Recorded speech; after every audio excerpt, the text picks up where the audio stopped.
বিনিয়োগ মুখর হচ্ছে ঢাকার পুঁজিবাজার। দৈনিক লেনদেনের হিসাবে দেখা যাচ্ছে গেল সপ্তাহের চতুর্থ কার্যদিবসে লেনদেন হয়েছে 986 কোটি 54 লাখ টাকার শেয়ার, যা প্রায় 11 মাসের মধ্যে সর্বোচ্চ। পরদিন কিছুটা কমলেও তার থেকেছে 950 কোটি টাকার ঘরে। বাকি 3 কার্যদিবসের মধ্যে একদিন 800 কোটি টাকার বেশি আর দুদিন লেনদেন পার হয়েছে 700 কোটির ঘর।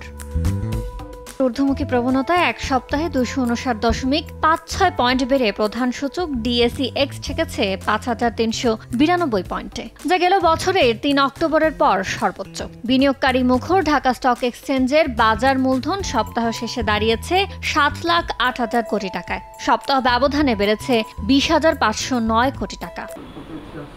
খাতভিত্তিক লেনদেনে গেল সপ্তাহে ঘুরে দাঁড়িয়েছে ব্যাংক খাত।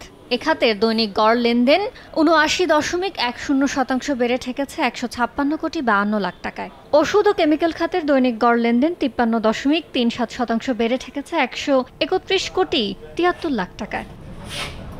দাম বৃদ্ধির তালিকায় শীর্ষ 5 কোম্পানির মধ্যে 4টি সবচেয়ে ভালো মানের এ ক্যাটাগরির, একটি রয়েছে জেড ক্যাটাগরির। আর দাম কমতির তালিকায় শীর্ষ 5 কোম্পানির মধ্যে এ ক্যাটাগরির 1টি, বি ক্যাটাগরির 3টি ও জেড ক্যাটাগরির 1টি কোম্পানি রয়েছে। শেয়ার বাজারে চাঙ্গাভাবে শেয়ার শূন্য বিও অ্যাকাউন্টের সংখ্যা কমছে।